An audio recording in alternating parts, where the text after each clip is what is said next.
Hi, Daddy. Hello, everybody, and welcome to our channel. My name is Sam. My name's Ryan. And we are here.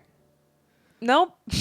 Well, we are here. Yeah, but That's I don't know true. where I was going with that intro. I'll tell you why us. we're here. You Why want to are know we why here? we're here? We're here to make some YouTube content. Usually this is our setup for the Sam and Ryan Diary little show that we do. We're not doing that.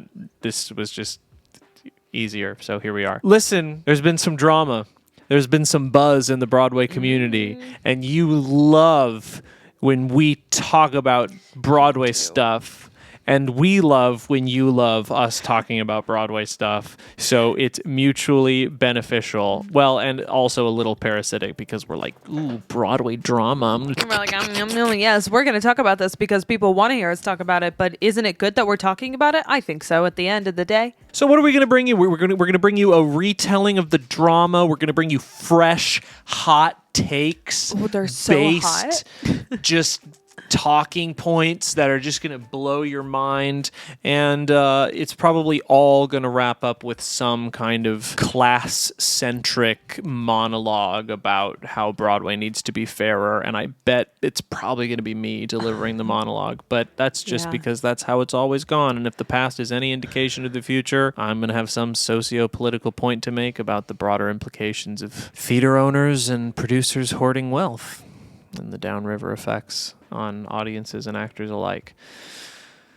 Shall I give you the lowdown? What happened on Broadway this time, Sam? So in order to lay the groundwork for some context, let's talk about Miss Patti LuPone. Our story always begins with Patti Always LuPone. comes So back to Patti. Patti is a famous diva.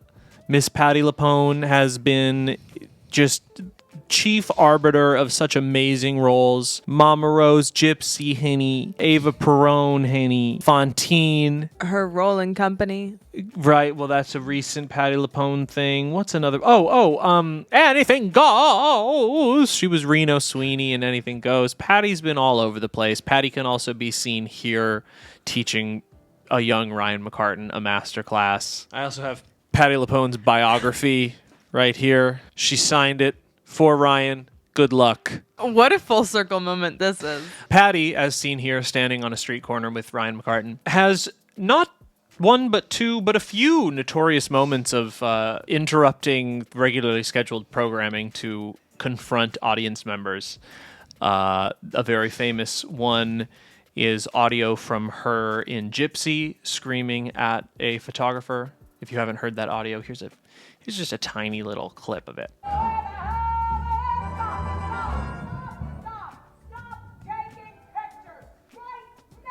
She also screamed at someone for not wearing a mask when they were supposed to, and allegedly snatched someone's phone from the stage too. I don't know about that one. But Patti has sort of been the spearhead of the culture of confronting audience members while on stage during a musical. Broadway show. Yeah. That's past context that we'll weave into this story in a minute.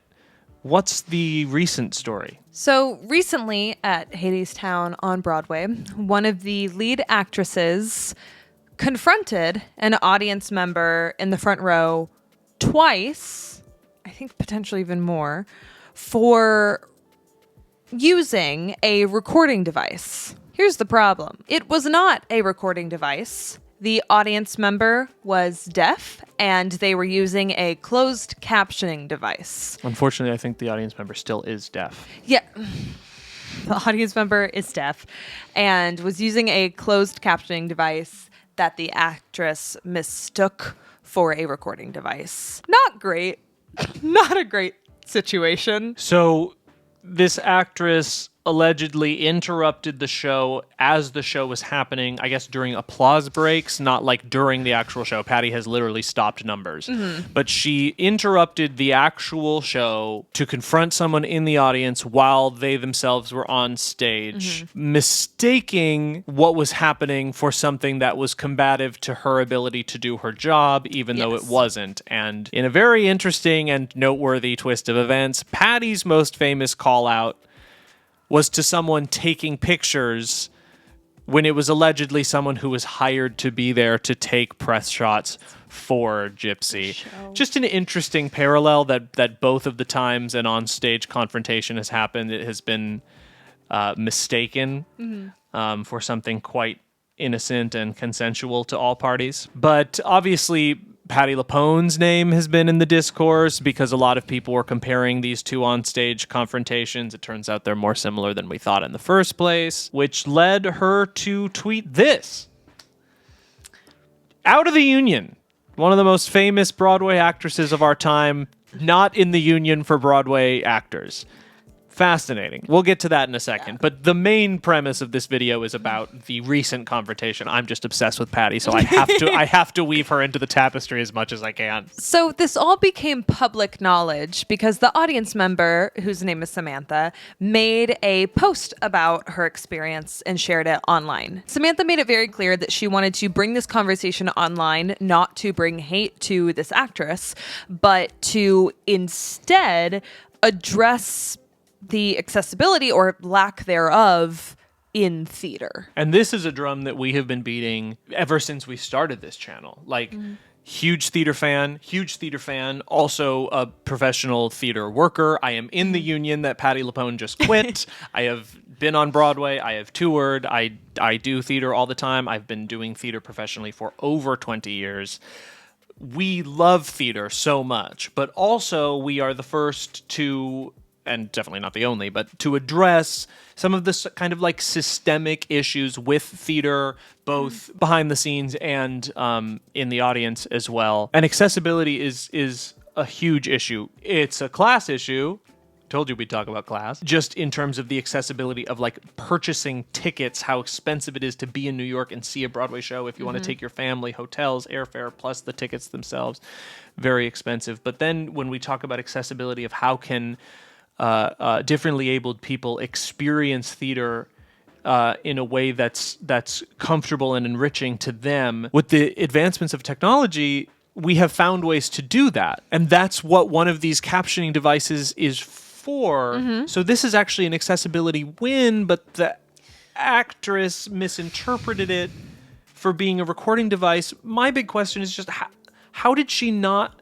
Where was the briefing? I mean, every time that I've performed, granted these are not the same thing, but it's like, hey, we are told before the show on the mic, okay, this is your half-hour call. Remember, there are ASL interpreters out in the audience, so don't be like, oh gosh, what are they doing there? They're here for a reason. We hired them. Like, it's not that hard to be like, there will be people in the audience using closed captioning devices, or I think they're just called captioning devices.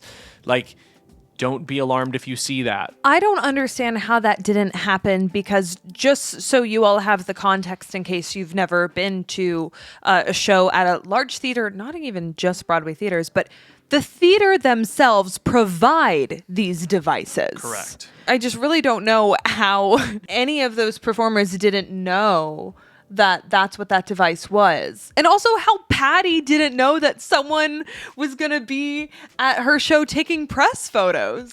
Well, and so this is the really tough dichotomy, because while I just cited an example of being a professional performer where all of the information was given to us, I have so many examples of times where information was not given to us. I have performed during a show where a fire alarm went off for 3 minutes. The show never stopped, and we didn't know if we were safe or not until that information was delivered to us long after the alarm went on, stayed on, and then was turned off. Like, there is so much to this kind of like the show must go on mentality, where it's like, if you see something, you can't address it. If you don't know something, you're not going to know. And if we can get the information to you, we will, but it will usually be like while you're going through a quick change in the very last possible moment, and then out you go to process that information while you're on stage performing. Like, that is the wrong way to do it. The right way to do it is to make an announcement. And by the way, like when we were having this conversation before we started shooting the video, we talked about how like we've seen these devices as audience members, and sometimes we have mistaken them for phones or whatever. And there's a pre-show announcement before every show. Audience members will be enjoying this show by using closed captioning devices that the theater has provided, or whatever, however you want to make that's a reminder for fellow audience members. It's a way to make people who have a device in order to experience the show feel more comfortable. And also, if for whatever reason, gosh, I don't know, one of your lead actresses didn't know that those were going to be out there while she's warming up and she hears that over the PA, she can be like, oh yeah, there's going to be closed captioning devices out there today. It is so frustrating to see obvious problems with obvious solutions be so common in the very top echelon of theater. I've made this comparison before, but if theater was football, Broadway is the NFL. There is no higher theater you can do than Broadway. Mm-hmm. The actors should know what's going on in the audience, and the audience should know what's going on as well. It's not that hard to empower people with information. It's not that hard to make people feel safe and secure. And the only reason that this actress interrupted the show to make the point that she was making was because she thought something was happening that happens all the time that does need to be addressed. Mm-hmm. And because she clearly felt, I mean, I guess I don't know this for a fact, I would just assume this, but clearly felt that the only way this is going to get addressed is if she does it. Well, and that's the thing, because when I am an audience member, I have a really hard time not observing everything that's happening around me. So I would hope that I would be informed enough to not be silently annoyed by someone who is using a captioning device when I might think like, oh, like, wow, this person is on their phone. Like, that's so distracting. Right. Or, wow, this person is like is recording the show, and that's super illegal. In case we didn't make it clear, when we're talking about recording devices, we're talking about the piracy in the illegal act of recording shows that has become very common. It is breaking a law to sneak your phone out and record during a show. And speaking as someone who is often not in the audience and is often on stage, like, you have to make the judgment call of, okay, first of all, I have to say all of my lines and sing all of my things. I have to remain present in the show, but I know that this person is recording, so I know that they are breaking the rules. What options do I have as an onstage performer to do something about that? Basically none. And it's like when you see the little red dot from the sniper on your own forehead. It's like, if I make one wrong move, I'm going to get shot. If I make one wrong move, if I crack right now, if I say the wrong line right now, they're going to put it on YouTube, it's going to go viral, and the story isn't going to be about the fact that they illegally recorded, it's going to be about the fact that I look like an idiot and I'm bad at my job. Yeah. So it is an incredibly vulnerable feeling to be an actor, especially in the highest echelon of theater, where you would think you would have security to protect against these things, and look out in the audience and see that. And frankly, I don't understand why we can't do in theater what stand-up comics have been doing for years. Just lock up the phones. And you know what? If you can't handle being away from your precious phone for 2.5 hours, don't bother being a fan of theater. Just don't come. God.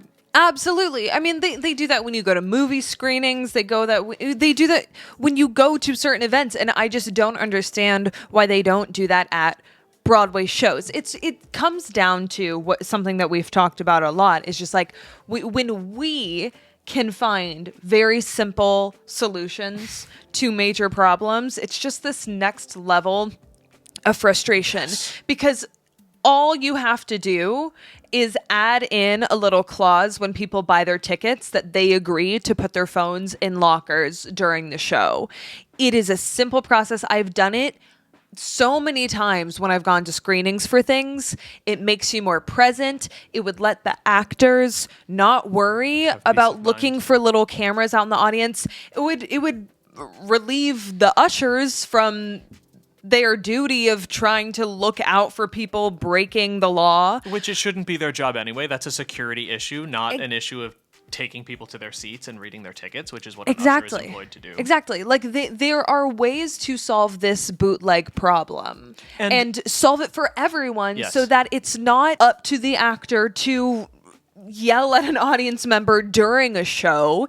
It's not on other audience members to try and like keep an eye out. Because you know me, Right. I love rules. Like I will find someone who is breaking the rule and try and solve it. But I don't want to do that. I want to watch Wicked. Right, that pulls you out of the show. That makes you a distraction to the actors as well as the people around you, because now you're trying to do some vigilante justice. Yeah. But I do want to go back to one thing too, because okay, so you mentioned like it's so frustrating to be just like, I mean, we are not in charge of making major decisions in anything. Unfortunately. But like we don't have that experience or that power, and yet we can find solutions so quickly. But I want to go back because we aren't coming up with these solutions.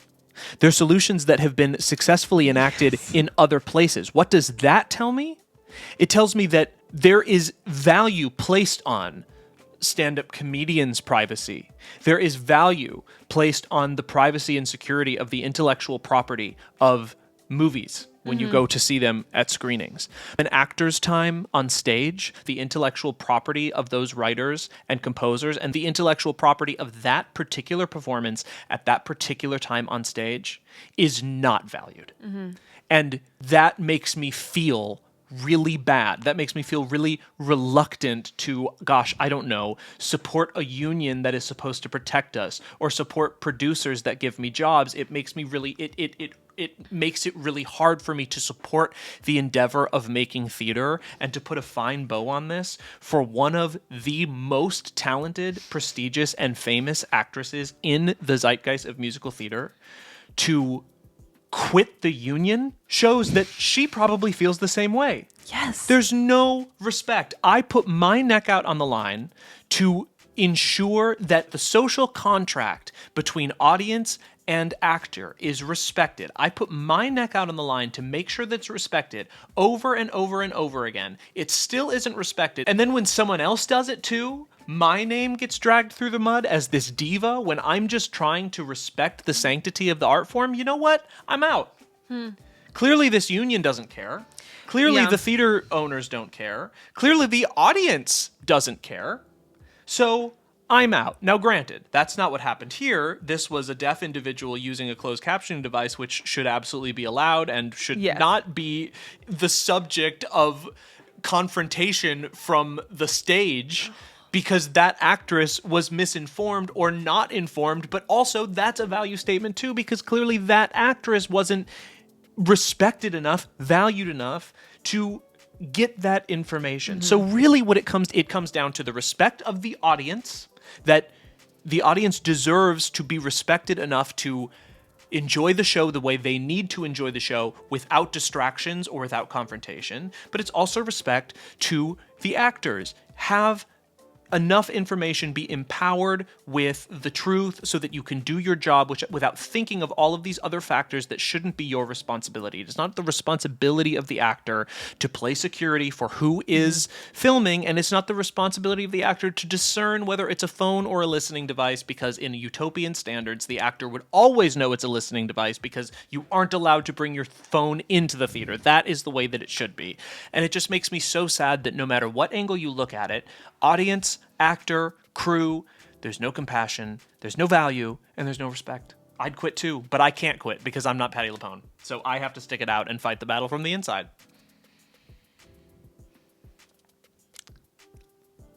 Well said. Told you I'd monologue.